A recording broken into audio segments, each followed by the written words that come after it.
సరే ఏంటి పాక్కు షాక్ ఇచ్చిన భారత్ ఏదైతే పాక్ హై కమిషన్లో అధికారిని వెళ్ళిపోమని చేస్తున్నారని చెప్పి మరో ప్రచారం జరుగుతుంది. మరొక వైపు సార్ శ్రీనగర్లో రాజ్నాథ్ సింగ్ పర్యటన ఏ రకంగా చూడాలి? ఆ ప్రాంతానికి వెళ్ళాలంటే వాళ్ళందరికీ మేము ఉన్నామన్న భరోసా అంటే భారత పాకిస్తాన్ల మధ్యలో ఇప్పుడు అనేక దశల్లో జరుగుతూ ఉంది. సైనిక కార్యకలాపాలు ఒకటైతే ఇప్పుడు ఉదాహరణకు సింధు జలాలను విడుదల చేయనని పాకిస్తాన్ ఒక లేఖ రాసింది. అంటే బయట జరిగే వీర ప్రలాపాలకును వాళ్ళ లేఖ రాసి నీళ్ళు అనేవి రావాల్సిందే, మీరు ఇవి ఆపకండి దయచేసి అన్న పద్ధతిలో రిక్వెస్టింగ్గా. ఇంతవరకు ఇది ఎక్కడ నిజానికి పెద్ద ఇదిగా ప్రచారం కూడా రాలేదు, ఒక లేఖ రాశారు. రెండవది దౌత్య సిబ్బందిని బహిష్కరించడం ఎప్పుడు జరుగుతుంటుంది. ఒక అధికారి మరీ ముఖ్యంగా అన్బికమింగ్ ఆఫ్ డిప్లొమాటిక్ స్టాఫ్ అనే దీంతో ఉన్నాడని భారత ప్రభుత్వం అతన్ని బహిష్కరించింది. ఇదే కాకుండా ఇంకోటి నడుస్తుంది వాస్తవానికి. ఔరంగజేబ్ అని వాళ్ళ ప్రధానమైన సైనికాధికారి వాడు పాకిస్తాన్ అతన్ని చాలా హీరోలాగా ఇదివరకు చూపించేవారు. ఇప్పుడు మొన్నటి దాడి కెరానా హిల్స్ వీటికి ఆయన వైఫల్యమే కారణమని ఆయన మీద వేటు వేశారు అనేది ఒకటి సోషల్ మీడియాలో చాలా తీవ్రంగా జరుగుతుంది. ఔరంగజేబ్ అని ఆయన చాలా పరిణామాలు ఇవి జరుగుతున్నాయి వర్మ. ఇందులో ముఖ్యమైనది ఏంటంటే భారతదేశానికి సంబంధించి న్యూయార్క్ టైమ్స్ ఒక రిపోర్ట్ వివరంగా ఇచ్చింది.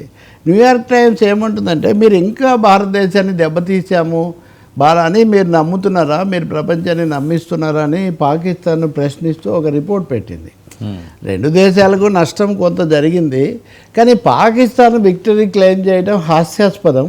మీరు ఇంకా అసలు హెడ్డింగే అది, మీరు ఇంకా క్లెయిమ్ చేస్తున్నారా విజయం సాధించాము భారతదేశాన్ని దెబ్బ కొట్టామని అని వాళ్ళని ప్రశ్నిస్తూ అదొకటి వేసింది. ఇంకొక అతి కీలకమైన అంశం వర్మ, పాకిస్తాన్లో కిరాణా హిల్స్ అణుద్వారాన్ని తట్టడము ఇది జరిగింది కదా, దీని మీద మనం నిర్ణయిస్తే అది అయినప్పుడు రేడియేషన్ వచ్చింది. దీంతో చాలా దీని మీద పెద్ద చర్చ జరిగింది.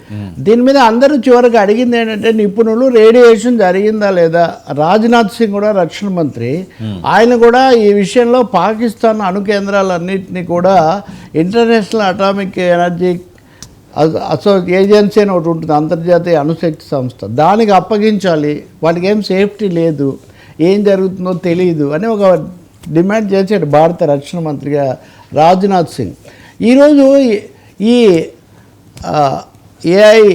ఐఏఈఏ ఒక ప్రకటన చేసింది. అంతర్జాతీయ రేడియేషన్ అయితే జరగలేదు, అంతవరకు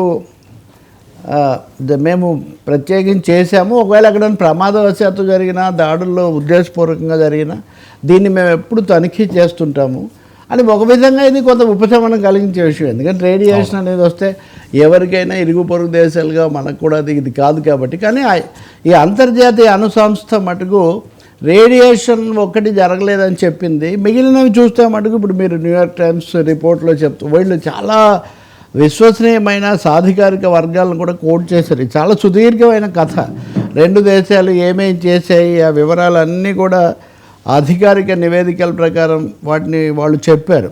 కాబట్టి పాకిస్తాన్ దెబ్బతిన్న దాని ఫలితంగానే వాళ్ళు దిగొచ్చారని. ఇంకా మూడోది మీరు చెప్పింది, రాజ్నాథ్ సింగ్ శ్రీనగర్లో పర్యటించారు.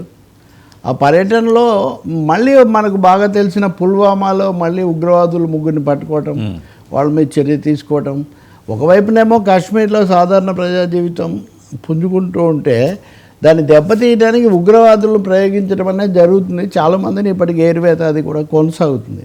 ఈ విధంగా కొత్త కోణాల్లో ఈ పరిణామాలు వస్తున్నాయి. వాళ్ళు బుద్ధి తెచ్చుకొని ఉగ్రవాద కార్యకలాపాలు విరమిస్తే ప్రశాంతత వస్తుంది, ఉపశమనం. ఇప్పటికీ లేదనుకోండి ఇదే ధోరణి కొనసాగుతూ ఉంటుంది ఇంకా.